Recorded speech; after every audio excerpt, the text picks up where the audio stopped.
Okay, so sequence generation, the ongoing binary link to appropriation of mental funds.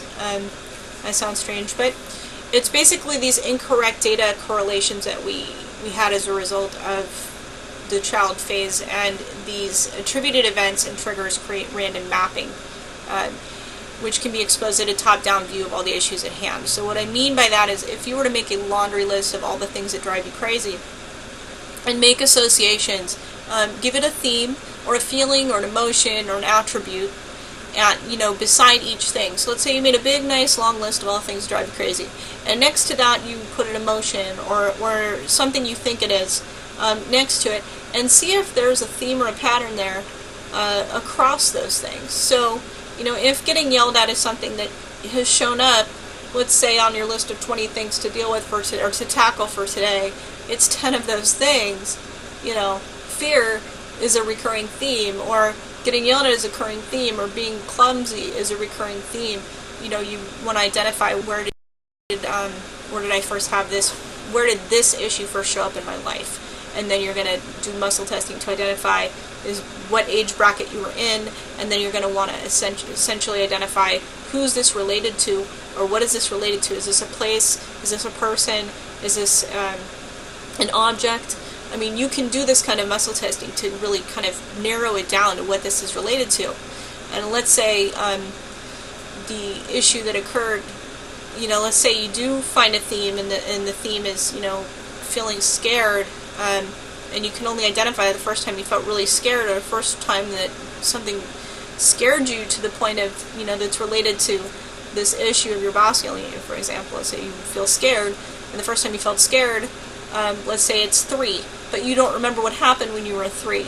And you could definitely try just doing statements related to, I'm holding trauma, or I have this issue from, I need to release this issue from when I was 3, related to fear.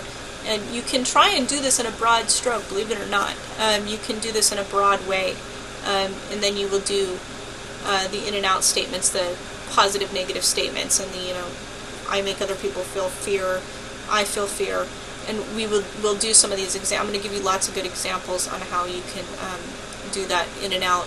The in and out statements is reflective statements, positive and negative statements. So basically, you're trying to create connections, and you're trying to kind of map out how many of the things on this list can you condense them down, and what is the feeling that goes with these things. How many of these things are rooted in fear? How many of these things are rooted in feeling inadequate? How many of these things are rooted in feeling, worthless? You really can kind of dig that out and find it. And you may have several primary events, with big ticket items. I mean, fear is a very broad statement. It's usually kind of the basis of everything. But, if you were to say, I feel worthless, you may actually, that may show up a couple different, there may be different primary events related to that, because the theme of worthless, it's a broad statement. So you can't just say, I feel worthless, I feel powerful, or I make other people feel worthless, and I empower people. This is kind of, there's your balance, right? That probably won't get rid of feeling worthless across the board. You're probably going to have to do a little more work to identify where this has shown up in your life. But identifying primary events is one of the fastest ways to create, by moving through those and using that heart restoration process is massive, and you will feel so much lighter as you start to release these from your life, and removing these beliefs and these statements that you have in your field that make you vulnerable and make you leave you in a fear state.